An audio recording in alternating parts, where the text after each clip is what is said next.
mapagpalang umaga po sa ating lahat. So, welcome back po sa ating gawain sa The Word of God Spirit and Life Ministry, Facebook and live stream YouTube channel.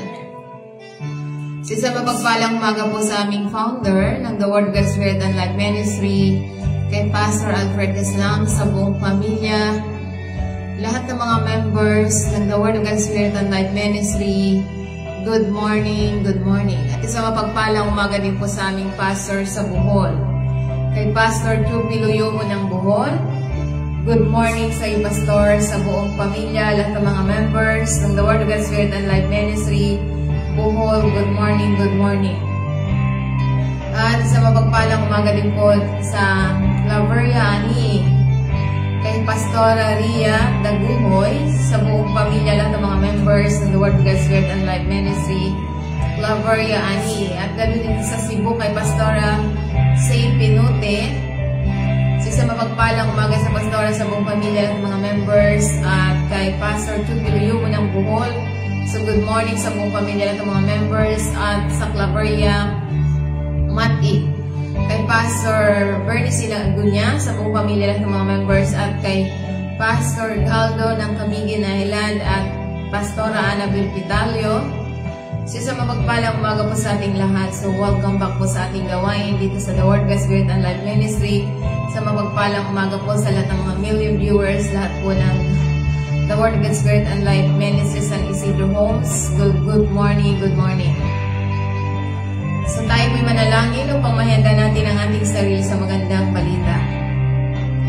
Good morning, Father God in heaven. Good morning, Lord Jesus. Good morning, Holy Spirit. We come to you in this beautiful day with the one of thanksgiving and praise in the name of Jesus Christ with the power of the Holy Spirit. Father, thank you for the great new day with your unconditional love, joy, peace, unity, loving kindness, mercy, miraculous ways in our life, Father. Thank you, Father God, for giving us strength, courage, understanding, wisdom, knowledge, and Holy Spirit. You're the best teacher. We acknowledge and allow you to use my mouth to speak your words to every one of us. Salamat, Holy Spirit, sa pagpapadala mo ng million viewers, subscriber sa ating YouTube channel, Facebook, upang ma-open ang kanilang spiritual ears, heart, sa magandang balita. Thank you, Father God, Heavenly Father, sa divine protection ng aming mga kaaway hindi makagawa ng sandata para gamitin ang kanyang mga labi para magsalita laban sa amin dahil ang aming katuwiran ay mula lamang sa Panginoon Jesucristo.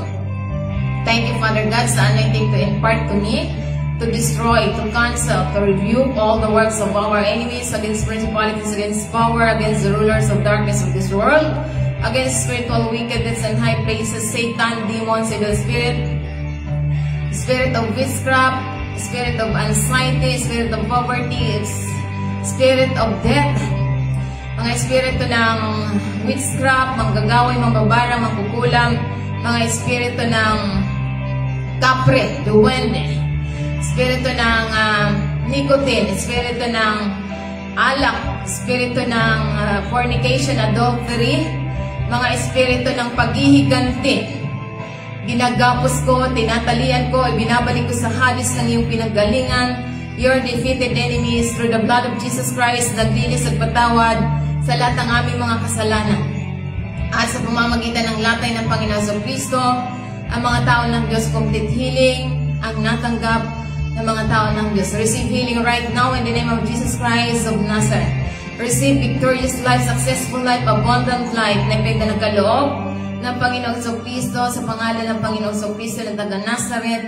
Thank you, Father God, sa mensahe na ipapahayag mo na may kapangyarihan at buhay sa bawat nakikinig ng iyong salita. Salamat, Father God, sa anointing kami na ang bawat makikinig ay may buhay at kapangyarihan, at salamat sa mensahe na mananatili sa bawat puso ng bawat isa sa amin ng iyong mga anak.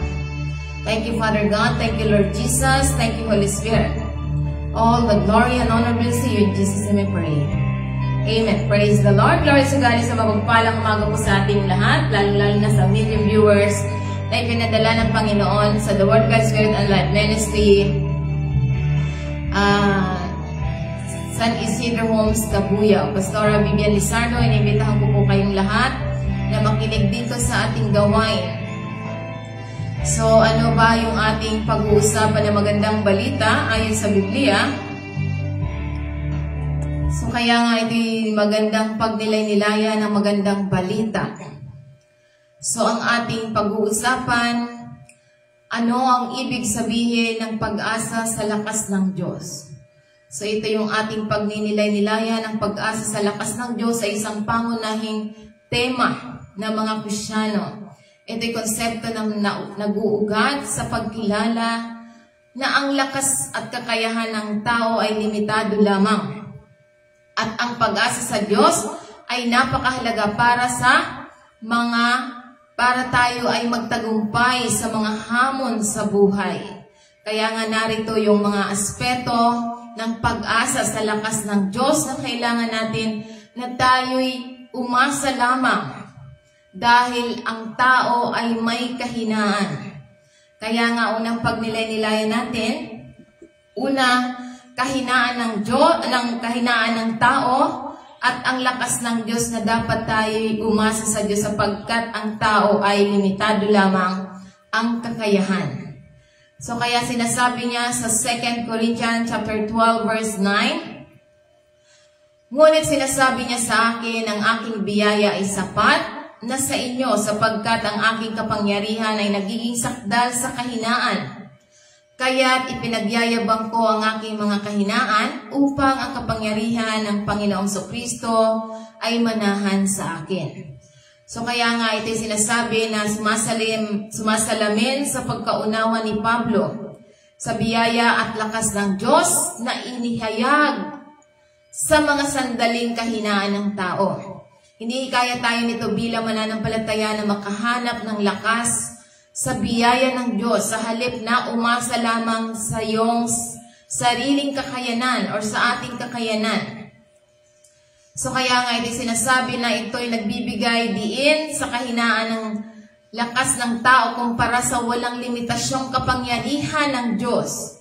So ito'y tinatampok ng mga banal na kasulatan sa 2 Corinthians 12 verse 9. Na ito na yung lakas ng Diyos ay ginagawang sakdal sa kahinaan ng tao. So yan ang sinasabi sa 2 Corinthians chapter 12 verse 9 na dapat tayo umasa sa lakas ng Diyos sapagkat ang tao limitado lamang ang kakayanan. Kaya ito'y mahalaga na dapat bigyan natin ng diin, pansin ang kapangyarihan ng Diyos na sinasabi dito na walang limitasyong kapangyarihan na binibigay sa nagtitiwala sa lakas ng Diyos. Kaya nga ano ang ibig sabihin ng pag-asa sa lakas ng Diyos? Ito yung una na dapat huwag tayong umasa sa ating sarili sapagkat ang ating kakayanan ay limitado lamang. Kaya nga anong dapat gawin? Magtiwala tayo, manampalataya tayo sa Diyos. Sa lahat ng aspeto ng ating buhay, ipinagkakatiwala natin. Ano man ang sitwasyon sa ating buhay, nakakaranas man tayo ng pagsubok, mga kaligayahan, lahat ng aspeto. Masaya ka, malungkot, masagana ka, hindi ka kasalatan, maging umasa tayo. Kaya nga sinasabi niya sa Proverbs 3 verse 5, trust in the Lord with all your heart and not lean on your own understanding. Verse 6, in all your ways, acknowledge Him and He will make your straight your path. So, ibig sabihin na ito yung pag-asa natin sa Diyos. Sinasabi na yung pag-asa sa lakas ng Diyos ay nangangailangan ng pagtitiwala at pananampalataya. Kabilang dito ang pagkilala na ang Diyos ay mapagkakatiwalaan at may kakayahang magbigay ng lakas na kailangan para sa anumang kalagayan. Anuman ang kalagayan mo, kailangan mo ng lakas ng Diyos. Isurrender mo sa Panginoon lahat kung ano ang mayroon ka. Lalong-lalo na sa nararanasan mo ngayon. Kailangan mong isurrender mo sa Panginoon. Ini-encourage tayo bilang mananampalataya sa Panginoong Kristo. Maliban na lamang kung hindi ka naniniwala sa Panginoong Kristo 100%. hindi ka mabibigyan ng lakas, sapagkat ang tunay na nagbibigay ng lakas sa pamamagitan lamang ng pananampalataya natin sa ating Panginoon Kristo.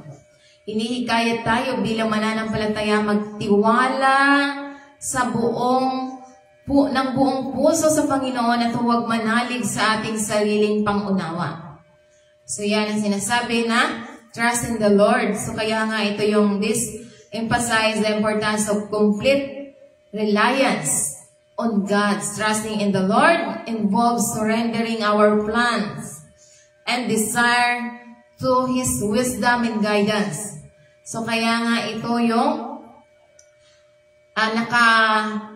yung hangarin natin sa Kanyang karunungan at patnubay, na tayo magtiwala sa Panginoon, ang kahalagahan ng lubos na pagtitiwala sa Diyos at ang pagtitiwala sa Panginoon ay kinabibilangan ng pagsuko sa ating mga plano at hangarin sa Kanyang karunungan at patnubay. Kaya nga, do not lean on your own understanding. Human understanding is limited, but God's understanding is infinite. Kaya nga, ito sinasabi na huwag tayong manalig sa ating sariling pangunawa, limitado ang pangunawa ng tao. Ngunit ang pag-unawa ng Diyos, pangunawa ng Diyos ay walang hanggan. Ang pag-asa lamang sa ating sariling pangunawa ay maaaring humantong sa pagkakamali. Samantalang, ang pagtitiwala sa Diyos ay tinitiyak na inaayon natin ang ating buhay sa Kanyang karunungan. Kaya nga, in all your ways, acknowledge Him, sapagkat sinasabi this call for constant acknowledgement of God's in every aspect of our life. So kaya nga, not just in times of crisis or decision-making, it's about maintaining a relationship and seeking His guidance in all circumstances. So kaya nga, ito'y sinasabi na lahat ng ating paraan, ng ating pamumuhay, dapat nating kilalanin siya. Ito ay isang nangangailangan ng patuloy na pagkilala sa Diyos sa bawat aspeto ng ating buhay. Hindi lamang sa panahon ng kahirapan or mga pagsubok or mga crisis or mga paggawa ng desisyon. Ito'y tungkol sa pagpapanatili ng isang relasyon at paghahanap ng kanyang patnubay sa lahat ng pagkakataon. Kaya nga, He will make straight your paths. Ibig sabihin na tayo itutuwid niya ang bawat landas natin. Kapag tayo nagtitiwala, kinikilala at sinusunod ang patnubay ng Diyos, nangako siya na ituturo sa atin ang mga landas. Ito ay hindi nangangahulugan na isang buhay na walang mga hamon, ngunit sa halip ay isang buhay na kung saan tayo lumalakad na naayon sa Kanyang kalooban, layunin at katuwiran. So ito yung sinasabi sa banal na kasulatan sa Proverbs 3 verse 5 to 6. So kaya nga mahalaga na lahat ng aspeto ng ating pamamaraan ng pamumuhay, ina-acknowledge natin siya. So kaya nga ito yung sama-samang binibigyan din ng kahalagahan ng pagtitiwala sa Diyos, paghanap sa Kanyang patnubay at pagkilala sa Kanya. Sa bawat aspeto ng ating buhay, ang pangako ay kapag ginawa natin ito, gagabayan niya tayo at itatatag ang ating mga landas ayon sa Kanyang proteksyong kalooban. So kaya nga hindi tayo magkakamali ng pagpili ng tamang landas kung lagi natin siyang ina-acknowledge. Or nagpapakumbaba tayo na limitado lamang ang ating kakayanan.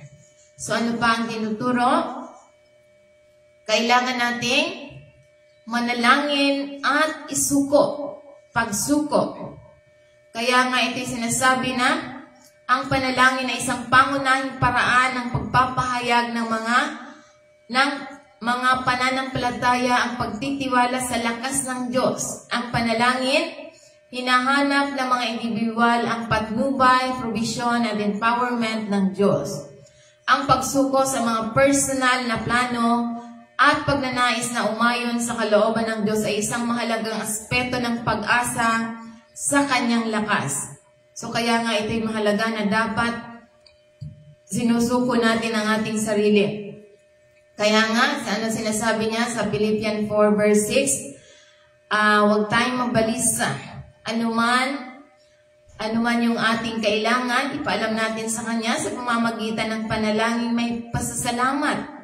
Kaya hindi tayo mababalisa sapagkat tayo nananalangin ng pasasalamat. Ang panalangin ay dapat magpasalamat. Hindi na natin kailangang humingi. Understood na ng Panginoon, kapag ikaw ay nagpapasalamat, ito yung kailangan mo. Salamat Ama at binigyan mo na ako ng mga pangbayad sa mga due date ko. Salamat Ama dahil ako'y pinagaling mo na. So yung pagpapaalam mo, nagpapasalamat ka na makakamtan mo kung ano yung gusto mo. Dahil iyan ang nais ng Diyos sa atin na yung ating daing sa pamamagitan ng pasasalamat. So, kapag nagdadaing ka na hindi ka nagpapasalamat, sasabihin mo, pahingi Lord. So, di ba? Sasabihin, Papa Jesus, pahingi naman ng ganito, pagbigyan mo naman ako. So, yung ganyang mga panalangin, iyan ay walang assurance. Walang assurance kapag ikaw ay nagmamakaawa. Pero kapag ang panalangin mo ay pasasalamat, ibig sabihin, salamat Ama, at ako'y pinagaling mo na. Salamat Ama na ikaw nagpo-provide sa lahat ng aking pangangailangan. Ibig sabihin, positive. Positive ang panalangin mo na naniniwala ka na makakamtan mo. Pero kapag sinabi mo, parang awa mo na Lord, ibigay mo na sa akin ang hinihingi ko. Pag ganyan ang panalangin na begging or nagmamakaawa, ibig sabihin, nagdadalawang isip ka. Wala kang assurance na makakamtan mo ang iyong panalangin. Ang sabi ng Panginoon, ipapaalam mo sa Kanya sa pamamagitan ng panalangin may pasasalamat. So yan yung tamang pamamaraan sa Kanya lamang, hindi sa tao. Kaya lang mga tao, pag may kailangan sa tao sila nagsasabi, hindi sa Diyos. Kaya nga, kapag sa tao sila nagsasabi, limited lamang ang resources ng tao. Ngunit kapag sa Diyos, kapag may kailangan ka, sasabihin mo na, salamat Ama, kailangan ko ng 500,000. So, pag sinabi mo na sa Ama, sabihin mo na, salamat Ama. Lagi ka na magpapasalamat.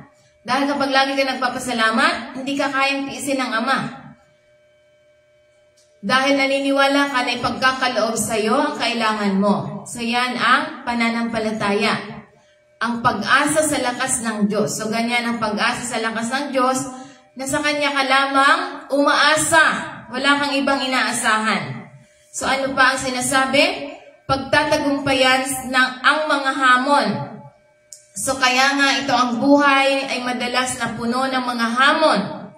Pagsubok at kahirapan. Ang pag-asa sa lakas ng Diyos ay nagpapahintulot sa mga individual na harapin ang mga hamon. Ito ay may tapang at tiyaga. So kaya nga ito'y tayo magtatagumpay sapagkat tayo umasa sa lakas ng Diyos. So kaya nga sinasabi niya sa banal na kasulatan, Philippians 4 verse 13, I can do all things through Him who strengthens me. So sabi dito, magagawa natin ang lahat ng bagay sapagkat ang Panginoong Jesucristo ang nagpapalakas sa akin. So kaya nga ito isang makapangyarihang pagpapahayag ng pagtitiwala ng mananampalataya sa ating Panginoong Jesucristo para sa lakas at sa lahat ng pagkakataon. Kaya nga narito ang pangunahing mensahe, I can do all things. So kaya nga sabi niya rito, kaya kong gawin ang lahat ng mga bagay. Ito hindi ito nangangahulugan na ang mga mananampalataya ay makakamit ang anumang naisin nila ng hiwalay sa Diyos. So sabi dito, hindi natin magagawa ang lahat ng mga bagay kung tayo ay hiwalay sa Diyos. Ngunit magagawa natin ang mga bagay na anuman ang naisin natin dahil tayo'y nakakonect sa Diyos. So hindi walang magagawa tayo kung tayo ay hiwalay sa Diyos. Ngunit kung tayo ay nasa Diyos, nananatili ang connection natin sa Diyos, maggagawa natin ang lahat. Kaya nga ngunit sa halip, sa lakas at patnubay ng Diyos, maaaring nating harapin at malampasan ang anumang sitwasyon o hamon alinsunod sa kalooban ng Diyos. Kaya nga ito sinasabi na through Him who strengthens me, na sinasabi na Ito yung sa pamamagitan ng Panginoong Jesucristo, siya'y nagpapalakas sa atin. Ito'y pinagmumula ng lakas ay hindi matatagpuan sa loob ng ating sarili, kundi sa nagbibigay kapangyarihan sa pamamagitan ng biyaya ng Panginoong Jesucristo. Kaya nga, kung hindi ka naniniwala sa Panginoong Jesucristo, paano ka bibigyan ng lakas? Kaya tayo nagiging malakas sapagkat ang Diyos ang nagbibigay sa atin ng lakas sa pamamagitan ng Panginoong Jesucristo. Nakakasumpong tayo bilang mananampalataya sa Panginoong Jesucristo ng kakayahang magtiyaga, magtiis at magawa ang mga gawain sa pamamagitan ng ating pag-asa sa lakas na nagmumula sa isang relasyon sa pamamagitan ng Panginoong Jesucristo. So yan ang katibayan. So kaya nga, kung hindi ka naniniwala sa Panginoong Jesucristo, paano tayo mabibigyan ng lakas? Sa Kanya magmumula ang lakas natin. Hindi mahalaga ang reliyon kung hindi naniniwala sa Panginoong Jesucristo. Walang kaligtasan sa reliyon. Ang mahalaga yung turo ng Panginoong Jesucristo na Siya ang nagdala ng sakit. Siya ang nagdala ng kasalanan. Dahil sa Kanya ang mga tao ng Diyos, hayahay ang buhay, walang sakit, walang mahirap, walang problematic. Dahil Siya ang magdadala, hindi ikaw. Kaya ka nahihirapan dahil ikaw ang nagdadala. Yan ang sinasabi sa Biblia. Siya ang magdadala, hindi ikaw. Kung ikaw ang magdadala, mahirap. Ngunit kapag ibinigay natin sa Panginoon, hindi tayo mahihirapan dahil nangako siya na siya ang magdadala ng kasalanan, siya ang magdadala ng sakit. Ngayon, hindi ka naniniwala sa Panginoong Jesucristo, paano ka mabibigyan ng lakas? Paano marerestore ng Panginoon ang kalakasan? Siya lamang ang dahilan kung bakit ang mga sangkatauhan ay hindi magkakasakit dahil sa kanyang pagkapako sa krus, kasama dun yung mga sakit, kahirapan, mga kasalanan. Iyan ang mensahe ng Ebanghelyo ng Panginoong Jesucristo. Kaya nga mahalaga ang turo. Hindi mahalaga kung ano yung inaaniban mong organization or mga sekta. Kung mali naman yung turo ng sekta na yan, 100%. Hindi yan sa Diyos. Kaya nga sinasabi sa banal na kasulatan sa John 8 verse 47, kaya kayo hindi nakikinig ng salita ng Diyos sapagkat hindi kayo sa Diyos. Sa lahat ng salita dito ay mula sa Diyos. Ngayon, kung hindi nyo pakikinggan, hindi kayo para sa Diyos, sabi ng banal na kasulatan. Kaya natin magagawa sapagkat Siya ang gumagawa sa atin. Kaya nga ito sinasabi na pinahalaga ng mga mananampalataya bilang po nagmumula ng panghihikayat na nagpapaalala sa bawat isa sa atin na maaari nating harapin ang mga hamon sa buhay sa pamamagitan ng lakas na nagmumula sa ating ugnayan sa ating Panginoong Jesucristo. Ngayon, hindi ka naniniwala sa Panginoong Jesucristo, paano i-restore ng Diyos ang iyong lakas? Paano kapag gagalingin mula ulo hanggang paa kung hindi ka naniniwala sa Panginoong Jesucristo? Naririnig mo to dahil mahal tayo ng Diyos. Ayaw niya ang tao ng Diyos na mawala ng walang alam na hindi alam. Pero dahil nalaman mo na at hindi ka nakikinig at hindi ka naniniwala sa Panginoong Jesucristo, nasa iyong pagpili. Dahil kung ganon, pinili ka ni Satanas na maging kanya dahil hindi ka nakikinig sa salita ng Panginoon. Isinasabi niya ang hindi nakikinig sa salita ng Panginoon, ito'y hindi sa kanya. So, ibig sabihin, dalawa lang naman ang pagpipilian kay Satan at kay sa Panginoon. So, hindi ka nakikinig na salita ng Diyos, isalita ng Diyos itong pinapahayag namin. So, kaya nga ito yung sinasabi na empowerment para sa mga servisyo. Yung believers, sabi dito, yung mga mananampalataya ay tinawag upang maglingkod ng may pagmamahal at pagpapakumbaba. Ang pag-asa sa lakas ng Diyos ay nagbibigay ng kapangyarihan sa mga individual na tuparin ang kanilang tungkulin at makibahagi sa mga gawa ng kabaitan, pakikiramay at paglilingkod. So kaya nga sinasabi sa Galatians 5 verse 13, ang mga mananampalataya na maglingkod sa isa't isa sa pamamagitan ng pag-ibig. So kaya ito'y sapagkat kayo tinawag sa kalayaan, mga kapatid, huwag lamang ninyong gamitin ang iyong kalayaan bilang pagkakataon sa laman, kundi sa pamamagitan ng pag-ibig ay maglingkod sa isa't isa. So kaya nga ito sinasabi na tinutugunan ng talatang ito ang kakayahan ng mga Kristiyano at binibigyan diin kung paano dapat gamitin ng mga mananampalataya ang kanilang kalayaan ng responsible sa paglilingkod sa iba. Kaya nga ito yung mga pangunahing mensahe. Sinasabi sapagkat tinawag kayo sa kalayaan. Sinasabi mga kapatid, tinatampok ni Apostol Pablo ang kalayaang natanggap ng mga mananampalataya sa pamamagitan ng kanilang pananampalataya sa Panginoong Jesucristo. Ito yung kalayaang ito ay hindi lamang sa isang paglaya mula sa kasalanan, kundi pati na rin sa mga kahilingan ng batas. So kaya nga sabi dito, huwag lamang gamitin ang iyong kalayaan bilang isang pagkakataon para sa laman. Sabi dito, bagamat ang mga mananampalataya ay malaya mula sa mga hadlang ng kautusan, ang kalayaang ito ay hindi isang lisensya upang magpakasawa ka sa mga makasalanang pag-uugali. So sabi ng Panginoon, sabi ni Pablo, hindi tayo nagpapakasawa sa makasalanan. Ibig sabihin, hindi tayo nagpapatuloy sa pagkakasala. So kaya nga nagbabala si Pablo laban sa paggamit ng kalayaan ito bilang dahilan para sa makasarili at makasalanang mga pagkilos. So binabalaan tayo.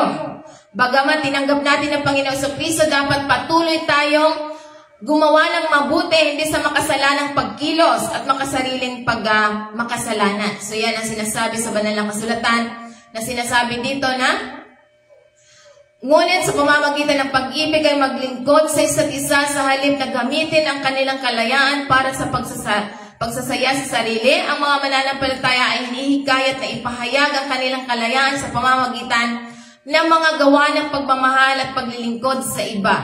Ang paglilingkod sa isa't isa ay isang nasasalat na paraan upang ipakita ang pagmamahal na nagmumula sa isang bagong puso. So kaya nga ito yung tunay kaugnayan sa sinasabi na banal na kasulatan. So kaya nga ito'y mahalaga na dapat alam natin na ito'y binibigyan tayo ng kalayaan bilang Kristiyano ay hindi dapat abusuhin para sa makasariling pagnanasa, kundi isang pagkakataon upang ipahayag ang pagmamahal at paglilingkod sa iba. Ang tawag ng pagmamahal at maglingkod ay sumasalamin sa pagbabagong katangian ng mga sumusunod sa ating Panginoong Jesucristo. So ano pa ang sinasabi sa banal na kasulatan? Ano ang ibig sabihin ng pag-asa sa lakas ng Diyos? Ito yung sinasabi ng pagkilala na tayo ay nakadepende sa Diyos. So kaya nga sinasabi na tayo ay ang pag-asa sa lakas ng Diyos ay nasasangkot sa pagkilala sa mga pagtitiwala ng mga tao sa Kanya. Nakadepende tayo sa Diyos. Kinikilala natin at tayo nagtitiwala sa Diyos. Ito'y isang pag-amin na kung wala ang Diyos, ang mga individual or mananampalataya ay hindi kayang lakbayin ang mga komplikadong buhay o mapagtagumpayan ng mga espiritual na hamon. So kung wala ang Diyos, hindi natin kayang mapagtagumpayan ang mga hamon espiritual. Lahat ng mga hamon sa sanlibutan ay espiritual. Kapag ikaw ay nakaranas ng sakit, espiritual. Kapag ikaw ay nakaranas ng mga kahirapan, espiritual ang hamon yan. Espiritual ang ating kaaway, hindi natin kaaway yung kapitbahay, hindi natin kaaway yung ating pamilya. Ngunit yung espiritual na hamon, yan yung mga espiritu na pumasok sa tao upang ikaw ay hamunin. Yan espiritu ni Satanas. Dahil dito, sinabi nga ng Panginoon na siya ay ang magnanakaw, pumunta lamang dito upang magnakaw, pumatay, manira, at lahat ng masama gagawin niya. Ngunit ang Panginoong Jesucristo, siya'y pumunta rito para tayo ay bigyan ng buhay, bigyan tayo ng lakas. Bigyan tayo ng buhay na kaaya-aya. Kaya nga basahin natin ang John 10:10. So kaya nga, ito yung mga hamon natin. Na ang hamon natin ay spiritual. Hindi natin kalaban yung mga tao na nag-uusig sa atin. Ngunit yung mga tao na yan siyang ginagamit ni Satanas para tayo usigin. Para hindi maniwala sa salita ng Panginoon. Yan ang ginagamit ni Satanas, yung tao, pero hindi natin kaaway yung mismong tao. Ang kaaway mismo natin yung espiritual na pumasok sa tao upang mag-udyok na magalit sa mga taong nagpapahayag ng magandang balita. Yan yung mga umuusig, yan yung ginagamit ni Satanas para usigin yung mga tao ng Diyos. Yan yung sinasabi, kaya hindi sila naniniwala sa salita ng Diyos. Kaya nga na sinasabi, ang hindi naniniwala sa salita ng Diyos, siya hindi sa Diyos. Maliwanag sa banal na kasulatan sa John 8 verse 47. So basahin po natin para wag tayong nag-uusig sa mga nagtuturo ng salita ng Diyos. So kaya nga ang pag-asa sa lakas ng Diyos ay nasasangkot sa pagkilala sa pagtitiwala ng tao sa Kanya. Ito'y isang pag-amin kung wala ang Diyos, ang mga individual ay hindi kayang lakbayin ang mga komplikadong buhay o mapapagtagumpayan ng mga espiritual na hamon. So, hindi tayo kaya magtagumpay kapag wala tayong ugnayan sa Diyos. Hindi tayo lumalapit, hindi tayo nakadepende sa Diyos. Kaya nga sinasabi niya sa Psalm 28 verse 7, ang Panginoon ay aking lakas at ang aking kalasag. Sa Kanya, ang aking puso ay nagtitiwala at ako'y tinutulungan, ang aking puso ay nagagalak. At sa pamamagitan ng aking awit ay nagpapasalamat ako sa Kanya. So kaya nga ito'y sinasabi sa banal na kasulatan na ito'y deklarasyon ng pagtitiwala at papuri na nagpapatunay sa pagtitiwala sa Diyos bilang kanilang pinagmula ng lakas, proteksyon at tulong. Kaya nga ito yung pangunahing mensahe na sinasabi na kinikilala ang Panginoon ang aking lakas, ang aking kalasag, kinikilala na ang Diyos bilang parehong pinagmumula ng panloob na lakas at isang pananggalang ng kalasag. Ito yung naglalarawan sa Diyos bilang isang nagbibigay ng kapangyarihan at nagtatanggol sa Kanyang bayan. So yan ang sinasabi, in Him my heart trusts and I am helped. So kaya nga ito sa Kanya, nagtitiwala ang aking puso at ako'y tinutulungan. Ang pagtitiwala ay isang pangunahing tema sa talata ng Biblia. Ito'y lubos na nagtitiwala sa Diyos at bilang resulta, sila ay nakakaranas ng tulong sa Diyos. Ito ay nagsasalita na sa matalik na relasyon sa pagitan ng pagtitiwala sa Diyos at ng karanasan ng Kanyang tulong. So kaya nga, paano natin mararanasan ang tulong ng Diyos kung hindi tayo naniniwala sa Kanya? Hindi tayo makakaranas ng tulong ng Diyos kung hindi tayo naniniwala sa Diyos. So kaya nga ito sinasabi ng banal na kasulatan, ang aking puso ay nagagalak sa pamamagitan ng aking awit, ay nagpapasalamat ako sa Kanya. Ang pagpapahayag ng kagalakan at pasasalamat ay isang natural na tugon sa pagtitiwala at tulong na natanggap mula sa Diyos. Ang puso na nagagalak at ipinapahayag nila ang kanilang pasasalamat sa pamamagitan ng awit. So kaya nga ito'y mahalaga na dapat alam natin ang salita ng Diyos. Kaya nga ito'y isang magandang pagpapahayag ng pananampalataya, pagtitiwala, pasasalamat na nagbibigay diin ng sari-saring papel ng Diyos bilang pinagmumula ng lakas, proteksyon at layunin ng pagpupuri. So kaya nga ang pagkilala ng pag-asa ng tao sa Diyos ay isang mapagkumbaba at napakahalagang aspeto ng buhay ng bawat mananampalataya. So ano pa ang tinuturo sa atin? Ano ang ibig sabihin ng pag-asa sa lakas ng Diyos? So kapag tayo'y umaasa sa lakas ng Diyos, mayroon tayong pagtsatsaga at pagtitiis.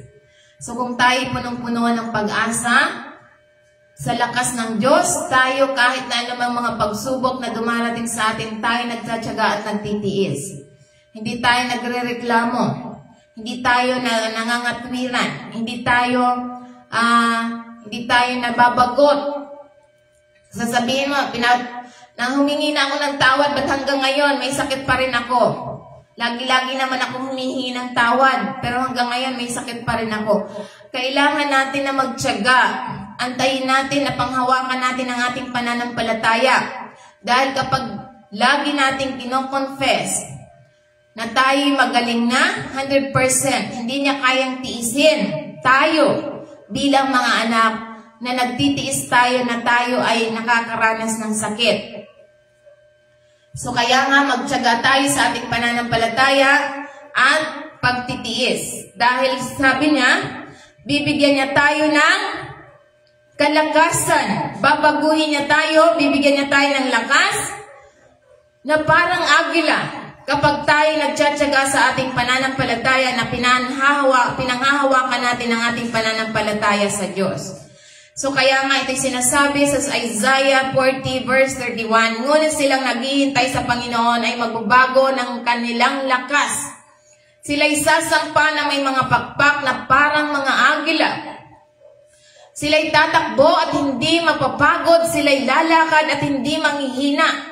So ito yung pangako ng Panginoon, na ito'y pinagmumula ng pampatibay loob at pag-asa na nagbibigay diin sa mga nakinabang ng paghihintay sa ating Panginoon Kristo. Ito yung pangunahing mensahe na sinasabi sa banal na kasulatan, ngunit silang naghihintay sa Panginoon ay magbabago ng kanilang lakas. So ito yung pagkilos ng paghihintay sa Panginoon ay nauugnay sa pagpapanibagong lakas. Ang paghihintay ay nasasangkot ng pagtitiwala at pagtatyaga sa panahon ng Diyos. At bilang kapalit, ipinangako ng Diyos na bigyan ng kapangyarihan at palalakasin ang mga naghihintay sa Kanya. So kaya nga habang tayo naghihintay, bagamat tayo nakakaranas sa magpagsubok, kung alam natin ang salita ng Diyos, hindi tayo mapapagod ng paghihintay. Dahil inaasahan natin na tayo punong-puno ng pag-asa sa Panginoon na yung ating pag-asa sa Kanya lamang. Kaya nga kahit ikaw ay nakakaranas ng kahirapan ngayon, dahil ikaw ay punong-puno ng pag-asa, hinahantay mo ang pagdating ng Panginoong Kristo na yung in God's perfect timing. So, ano ang sasabihin mo kapag ikaw ay naghihintay sa Panginoon bagamat hindi mo pa nakikita ang resulta? Halimbawa, kailangan mo ng financial na pagpapala. So, dahil umaasa ka sa lakas ng Diyos at yung katuwiran ng Diyos ang nananahan sa iyong puso, lagi mo nang babanggitin. Halimbawa, kailangan mo ng financial na pagpapala.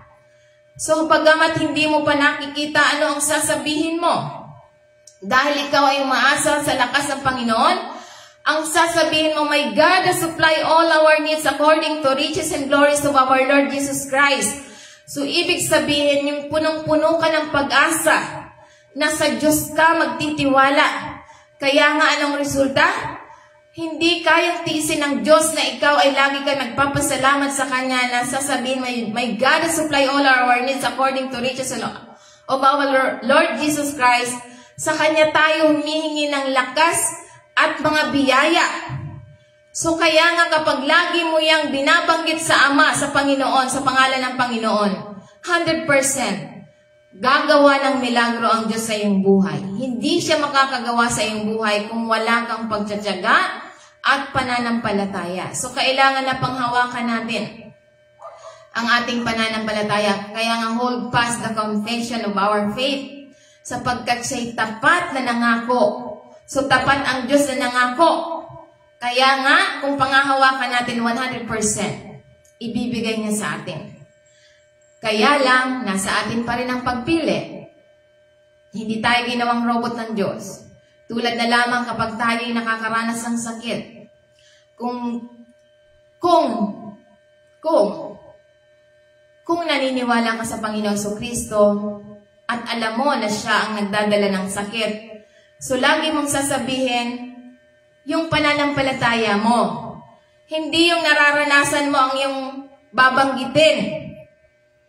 Hindi sasabihin siya ang nagsusupply, hanggang ngayon nga wala pa kaming bigas, wala pa kaming masaing, wala pa kaming pang-ulam. So ang pananampalataya mo hindi doon sa Diyos, ang pananampalataya mo doon sa nakikita mo na wala kang pang-ulam. So kaya nga, kung tayo umaasa sa lakas ng Diyos, kung ano ang salita ng Diyos, iyon yung pangahawakan natin. Sinabi ng Diyos na siya ang magsusupply sa lahat ng ating pangangailangan. Therefore, lahat ng sasabihin natin, yung salita ng Panginoon, sasabihin natin, Ama, sa pangalan ng Panginoong Jesucristo, salamat na ikaw na ang nagpo-provide sa lahat ng aking pangangailangan. Sabi sa iyong salita, ako'y nagtitiwala na siya ang nagsusupply sa lahat ng aking pangangailangan. Kaya panghawakan natin yan. Yan yung kapag ganyan ang laging sasabihin mo, bagamat hindi mo pa nakikita, gagawa ng milagro ang Diyos sa buhay mo. Proven and tested. Yan ang sinasabi sa Biblia at karanasan ng iyong lingkod. So yan ang sinasabi sa Biblia na dapat umasa tayo sa lakas ng Diyos. So kaya nga sabi niya, ito yung dapat natin na sa panahon ng ang paghihintay ay nasasangkot ng pagtitiwala at pagtiyaga sa panahon ng Diyos at bilang kapalit ipinangako ng Diyos na bigyan ng kapangyarihan at palalakasin ang mga naghihintay sa Kanya. Kaya nga kung gusto mo ng kalakasan, bagamat nakakaranas ka na ngayon ng sakit, so panghahawakan mo ang pananampalataya mo, sasabihin mo sa pangalan ng Panginoong Jesucristo, siya ang nagdala ng aking sakit. Kaya ikaw, Satan, na nagpapahirap sa aking katawan, hindi kita tinatanggap sa pangalan ng Panginoong Jesucristo na taga Nazaret. Hindi kita kailangan.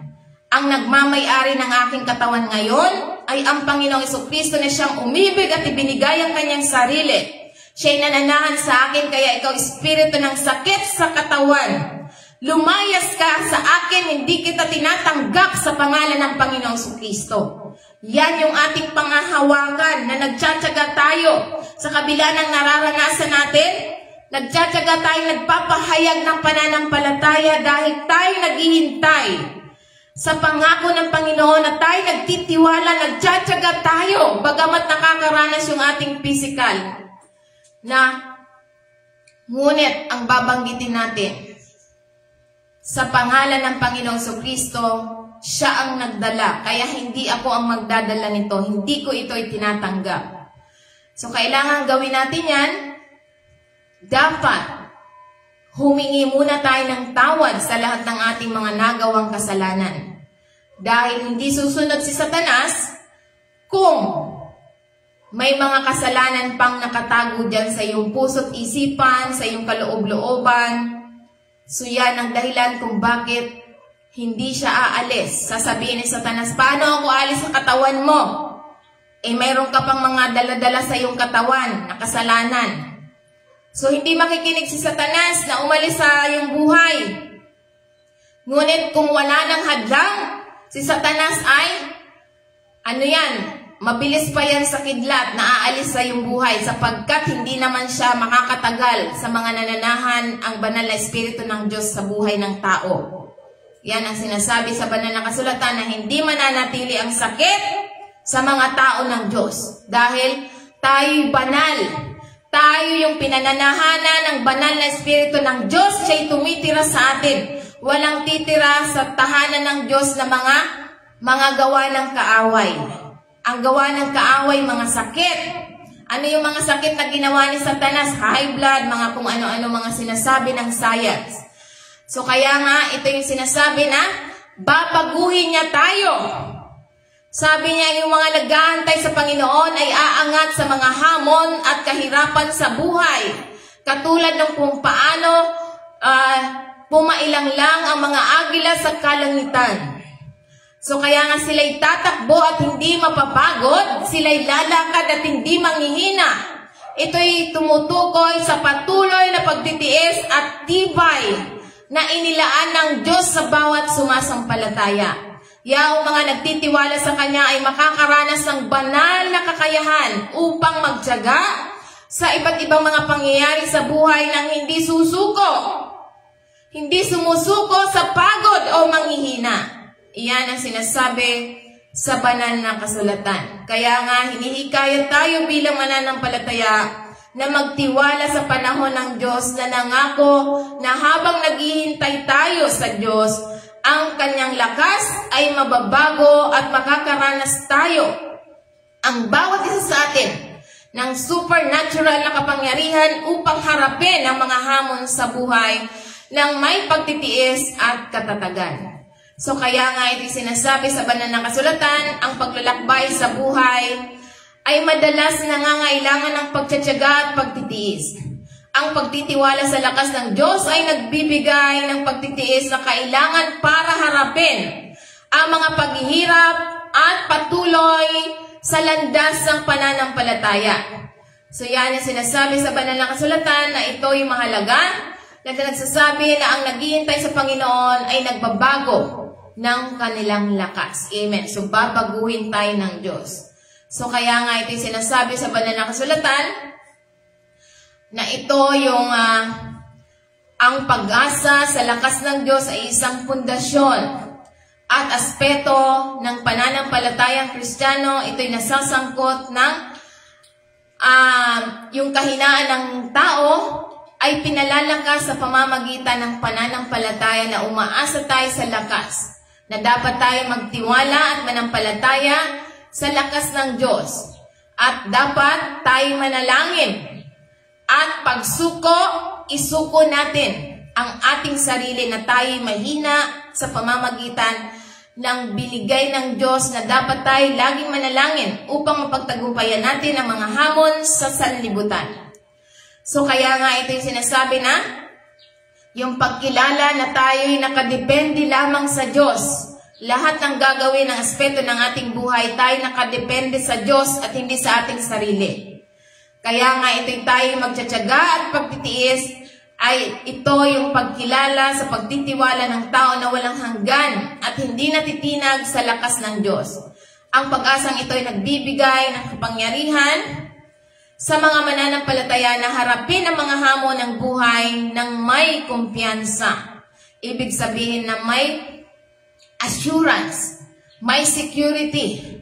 Kaya nga ito yung katotohanan na kapag tayo nagtiwala sa Diyos, hindi tayo mapapahiya. Dahil yung pagtitiwala natin sa Diyos, ito ay lahat ng gusto natin kung tayo nagtitiwala sa Diyos, lahat yan ay pakikinggan ng Diyos. Maliban na lamang kung hindi ka nagtitiwala, huwag mo nang asahan na makakamtan mo ang yung hinihingi. Lalong-lalo na yung mga taong hindi naniniwala sa Panginoon Kristo, 100%. Hindi sila mababago, hindi sila bibigyan ng lakas, sapagkat ang Panginoon Kristo lamang ang magdadala sa atin ng kasalanan. Siya magdadala ng sakit, siya magdadala ng kahirapan, siya ang magbibigay ng lakas, siya ang magpapagaling ayon sa salita ng Panginoon. Kaya nga kung hindi tayo maniniwala sa salita ng Panginoon, anong sinasabi niya? Kaya hindi kayo nakikinig ng salita ng Diyos sapagkat hindi kayo sa Diyos. So ngayon, ilan lang ba ang nakikinig ng salita ng Diyos? So ibig sabihin, marami talaga ang hindi anak ng Diyos, hindi naniniwala sa Diyos. Makikita natin yan sa mga nag-viewers, mga nakikinig lang sa salita ng Diyos, iilan lang. Pero yung mga salita ng science, lalo na yung mga kalokohan, maraming nakikinig yan, sinishare pa. Pero pag salita ng Diyos, hindi nila isinishare. Bakit? Hindi sila anak ng Diyos. Hindi sila para sa Diyos, para sila kay Satan. Yan ang sabi sa banal na kasulatan sa John 8 verse 47. Ang hindi nakikinig sa salita ng Diyos ay hindi sila para sa Diyos. So dapat magbasa po tayo ng Biblia. Kaya nga kung kayo yung mga anak ng Diyos, ang lahat ng salita ng Diyos pakikinggan natin. Dahil tayo anak ng Diyos. Amen? Kaya nga kung tayo anak ng Diyos, lahat ng salita ng Diyos dito, isinishare natin. Huwag tayong mahihiyang mag-share sapagkat kung hindi natin kayang magsalita, kung isinishare natin ang gawain ito, parang ikaw na rin ang nagsasalita sapagkat ikaw ang nagsishare ng salita ng Diyos. Pero pag salita ng Diyos, maraming hindi nagsishare ng salita ng Diyos sapagkat hindi sila belong sa Diyos. Yan ang katotohanan. So kung nagsishare ka ng salita ng Diyos, ibig sabihin, kahit hindi ikaw ang nagsasalita at yung mga nagsasalita ng salita ng Diyos sinishare mo, ikaw ay belong sa salita sa Panginoon. Yan ang sinasabi na tayo binibigyan ng pag-asa at lakas ng Diyos na siya ang magbibigay sa atin ng kapangyarihan na harapin ang mga hamon ng buhay ng may kumpiyansa, pag-asa at ng may assurance, may kasiguraduhan. Alam na hindi sila nag-iisa at ang lakas ng Diyos ay higit pa sa Sapat para sa bawat pangyayari sa buhay ng mga sumasampalataya sa Diyos. So kaya nga iilan lang yung mga nag-share ng salita ng Diyos. So isang mapagpalang umaga po sa ating million viewers, Huawei Arapan. So good morning. So isang mapagpalang, kumusta ka naman dyan? Yan, Doña Yan Kubol. Blessed morning po sa ating lahat, sa lahat ng mga taga Cagayan de Oro at Gina Katrina Mugar. So good morning. At sa lahat po ng taga Mahogany. So good morning po kay JR Pitugo. So good morning po sa ating lahat. Good morning po sa aming mga kamag-anak sa Masbate at sa Bicol. So good morning po sa ating lahat. So ito yung mahalaga. Kaya nga kung nais mo na ang pag-asa mo sa lakas ng Diyos, dahil ang Diyos ang nagbibigay sa atin ng lakas sa pamamagitan ng Panginoong Kristo. So hindi ka magkakaroon ng lakas kung hindi tayo maniniwala sa Panginoong Kristo. Ito yung unang paraan para ikaw ay palakasin ng Diyos. Siya lang naman ang pinadala sa sanlibutan upang tayo bigyan ng lakas. Siya lamang ang pinadala sa sanlibutan upang tayo ay mapatawad sa lahat ng ating kasalanan. Siya lamang ang tanging daan para tayo ay makapunta sa langit. So kung hindi tayo naniniwala sa Panginoong Kristo, 100% hindi tayo mapapunta sa langit ayon sa Biblia. Iisa lang ang Biblia natin. Kaya nga dapat tayong magbasa para hindi naman tayo malinlang ng mga nagtuturo sa atin. Mahalaga na yung nagtuturo sa atin ay pinapabasa tayo ng Biblia. Dahil kung hindi yan nagpapabasa ng Biblia at nagtuturo lang siya ng kanya at iba ang turo, hindi nyo ma-check ang turo, so 100% hindi yan belong sa Panginoon. Maliwanag sa Biblia. Salita ng Panginoon, pero bakit hindi siya naniniwala? So dahil binulag siya ng Diyos ng sanlibutan ito. Sino ang Diyos ng sanlibutan ito? Si Satanas. So kaya nga, kung hindi tayo naniniwala sa Panginoon Kristo, bilong tayo kay Satanas. Bilong sila kay Satanas. Yan ang nasa Biblia. Ang hindi nakikinig sa salita ng Diyos ay hindi sa Diyos. So yan ang mahalaga na dapat makinig tayo. Kaya nga sinasabi dito sa banal na kasulatan, kung nais natin na tayo bigyan ng lakas sa pamamagitan ng Panginoong Kristo, siya lamang ang tanging daan para tayo bigyan ng lakas, siya ang katotohanan, siya ang buhay. So kung gusto mo na ikaw ay magkaroon ng buhay, bigyan ka ng lakas, so kailangan mong papasukin siya sa iyong buhay. Siya na ikaw ay nasa ilalim na ng bagong pamamahala ng Panginoong Kristo. Siya ang tagapamahala ng buhay mo, buhay ko, buhay nating lahat. Siya ang ating Panginoon. So papasukin natin siya upang tayo bigyan ng lakas at tayo kanyang i-restore. So yan ang kailangan natin. So sa pamamagitan ng panalangin, pakikipag-usap ng Diyos, alam na niya, hindi siya namamansin ng panlabas mong anyo. So kaya nga ang mahalaga, kahit na anong relihiyon mo, kahit na anong inaanibon mong sikta, kung naniniwala ka sa Panginoong Kristo, babaguhin ka niya, bibigyan ka niya ng lakas. So, ang banal na Espiritu na ang magpapaliwanag sa iyo, kaya nga kapag alam mo ng katotohanan, hindi ka na sasamba sa mga sekta na pinaniniwalaan mo magliligtas sa iyo. So, kaya nga ang mahalaga yung turo, ang mahalaga yung Panginoong Kristo, yung turo niya na manampalataya ka lang sa Kanya, ikaw ay maliligtas. Kaya nga sa pamamagitan ng pananampalataya, papasukin mo siya, tanggapin natin ang Panginoong Kristo sa ating buhay. Repeat after me. Heavenly Father, alam kong pinaghiwalayan mo sa aking kasalanan mula sa iyo. Salamat sa pagpapadala mo sa iyong bugtong na anak upang mamatay sa aking lugar. At sa ikatlong araw ay muling nabuhay para sa aming lahat. Panginoon Jesus, kailangan kita. Nagtitiwala ako, patawarin mo ako sa aking mga nagawang kasalanan sa isip, salita at sa gawa, mula pagkabata hanggang sa ngayon. Patawaan, salamat Ama, sa pagpapatawad mo sa aking mga kasalanan. Binubuksan ko ang pintuan ng aking buhay at inaanyayahan kita bilang aking tagapagligtas at Panginoon. Salamat sa pagtanggap mo sa akin sa iyong walang hanggang pamilya.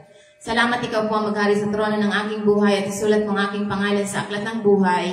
At mamuhay ako ayon sa iyong kalooban. Ito ang aking dalangin sa pangalan ni Jesus. Amen. Praise the Lord. Glory to God. So ngayon po, dahil sa pagtanggap natin sa ating Panginoong Kristo, tayo bibigyan niya ng panibagong lakas na tayo parang agila. tayo hindi mapapagod at kung ano yung kailangan nating lakas, i-restore ng Panginoon sapagkat tayo kanyang anak. Ang anak, hindi kayang tiisin ang mga magulang, hindi kayang tiisin ang anak. Kaya nga tayo bilang mga magulang, hindi natin kayang tiisin. So, ganun din ang Diyos sa atin. Mas higit dahil siya ang nagmamayari ng buhay natin. So, kaya nga, hindi niya kayang tiisin tayo bilang mga anak ng Diyos, hindi niya kayang tayong tiisin. Kaya nga kung naniniwala ka na hindi ka kayang tiisin, maniwala ka na makakamtan mo anuman ang gusto mo. Anuman, kagalingan, lahat ng kailangan mo, financial man yan, or kagalingan sa spiritual, physical, kung ano yung gusto mong pagalingin sa'yo. Gusto mong pagalingin ang bulsa mo dahil lagi kang walang pera, hawakan mo ang iyong bulsa. Kung gusto mo na gumaling ka sa karamdaman mo, kung ano yung nararamdaman mo ngayon, hawakan mo ng iyong mga kamay at maniwala ka. Tayo mananalangin, panalangin mo at pananampalataya mo, 100% gagaling ka. So kaya nga, manalangin tayo, lahat ng nakakaranas ngayon ng kailangan, kung ano man yung kailangan mo, hawakan ninyo ang mga nararamdaman ninyo. Kung kailangan nyo ng financial na pagpapala, hawakan ninyo ang wallet or bulsa ninyo at 100% gagawa ng milagro ang Diyos sapagkat tayo sumasampalataya. Amen? So manalangin tayo. Heavenly Father, in the name of Jesus Christ of Nazareth, with the power of the Holy Spirit, Father, Ama, salamat Ama sa biyayang kagalakan, kasiglahan, salamat sa kalakasan at pag-iingat mo sa bawat isa sa amin, Ama. Thank you, Father God, sa salitang ipinapaalala mo sa amin na yung pag-asa namin sa lakas na naniniwala kami na sa pamamagitan ng Panginoon Kristo, siya ang nagpapalakas sa amin, kaya nagagawa namin ang lahat ng mga bagay dahil siya ang nagpapalakas sa amin. Salamat, Ama, sa bawat isa ng aking mga kapatid, mga magulang, mga anak, mga kapatid sa pananampalataya, kamag-anak, mga taong ginagamit mo upang to-support your ministry. I pray, Father God, ano man ang kanilang mga desire ay granted na sa bawat isa. Receive healing, receive blessing right now in the name of Jesus Christ of Nazareth. Yung lahat ng mga nangangailangan ng financial na pagpapala, tanggapin niyo ang pagpapala mula sa Panginoon sa pamamagitan, according to riches and glories of our Lord Jesus Christ. Complete blessing ang tatanggapin ng sumasampalataya sa Panginoong Kristo. Tanggapin niyo ang mga pagpapala na wala ng sapat na silid na kalalagyan ng mga pagpapalang ibubuhos ng Panginoon sa bawat isa sa inyo. Lalong-lalo na sa mga taong ginagamit ng Panginoon to support your ministry here in Cabuyao, Laguna at sa lahat ng mga daughters and branch at main church ng The Word of God Spirit and Life Ministry. Salamat, Ama, sa pagsusupply na binabalik mo ng 1,000-fold ng pagpapala sa kanilang buhay na wala nang sapat na silid na kalalagyan hanggang 7th generation ng kanilang mga pamilya. Salamat, Ama, sa mga pagpapalang ipinagkaloob mo sa bawat isa sa kanila. Ano man ang kanilang mithiin sa kanilang puso, I pray, Father God, granted na sa bawat isa. Receive blessing right now. Na wala nang sapat na silid na kalalagyan ng mga pagpapalang ipinagkaloob ng Diyos sa bawat isa na sumasampalataya sa Panginoong Kristo.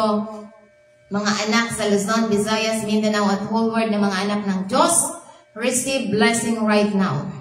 Ano man ang kanilang minimiting financial na pagpapala, receive blessing right now. Financial breakthrough. Salamat, Ama, na granted sa bawat isa na yung mga anak na sumasampalataya. At salamat, Ama, sa pamamagitan ng Panginoong Kristo sa kanyang sa kanyang dugo na ibinuhos sa bawat isa na sumasampalataya. Salamat sa kapatawaran ng aming mga kasalanan.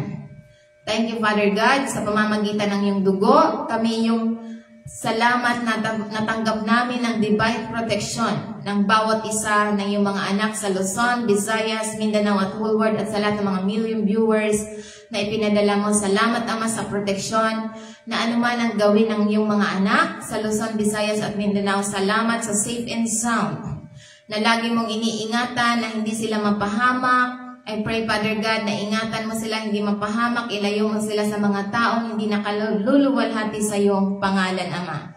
Thank you, Father God, na nilalayo mo yung mga mahal namin sa buhay, lalong-lalo ng aking mga anak, mga kamag-anak, lahat ng mga sumusuporta sa iyong gawain.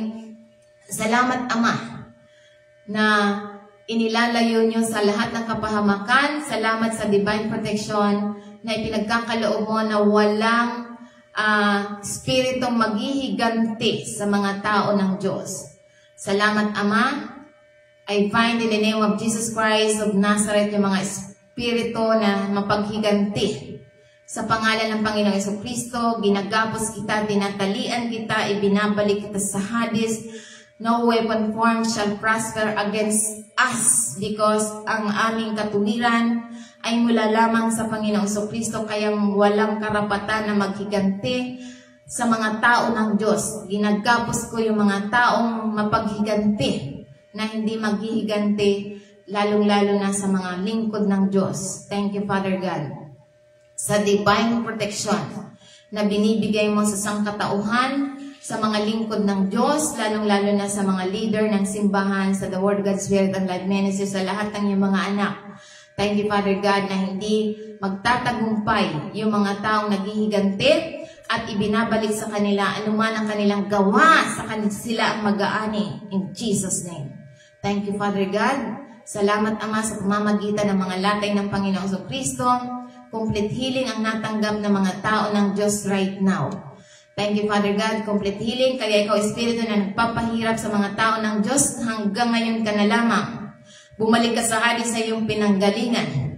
Espiritu ng sakit, Espiritu ng kahirapan, in the name of Jesus Christ of Nazareth, ikaw na nagpapahirap sa mga tao ng Diyos, Espiritu na nagpapahirap sa tao ng Diyos, inuutusan kita na lumayas ka, bumalik ka sa Hades na yung pinanggalingan. Espiritu ng cancer, Espiritu ng diabetic, Espiritu ng kidney failure, Espiritu ng high blood, Espiritu ng kukulam, manggagaway, mababarang, ang mga Espiritu ng duwende, kapre, mga itim na budhi, mga Espiritu ng mga chismosa, in the name of Jesus Christ of Nazareth, mga Espiritu ng fornication, adultery, kapwa babae, kapwa lalaki.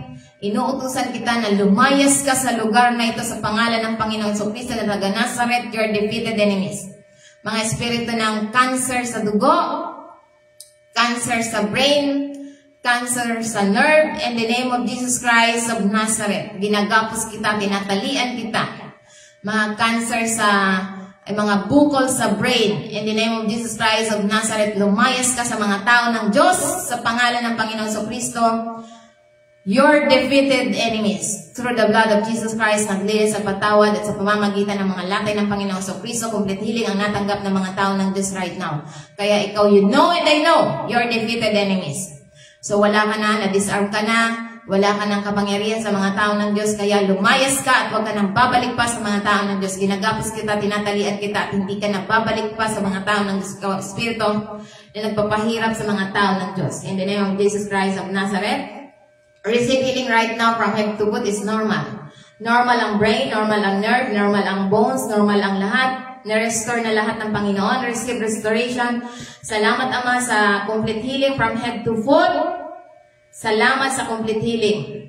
Mula ulo hanggang paa, normal ang daloy ng dugo, normal ang brain, normal ang eyes, normal ang clear ang paningin ng eyes. Thank you, Father God. At wala nang ubos, ipon, lagnat ng kaso, wala na. Thank you, Father God, sa complete healing from head to foot is clear, normal. All the function of our body is normal. Yung mga anak sa Luzon, Visayas, Mindanao at World, lahat ng mga anak na sumasampalataya, complete healing ang natanggap right now. Receive healing right now in the name of Jesus Christ from head to foot is normal. Mula ulo hanggang paa, normal. Receive healing right now in the name of Jesus Christ of Nazareth. Thank you, Father God. We love you, Father God in heaven. We love you, Lord Jesus. We love you, Holy Spirit. You're the best shepherd. You're the great physician. You're the best provider. All the glory and honor belongs to you. In Jesus' name we pray. Amen. Praise the Lord. Glory to God. Isang mapagpalang umaga po sa ating lahat. So, bye for now. At ingat po tayong lahat. Isang mapagpalang umaga po sa ating lahat. At God bless everyone.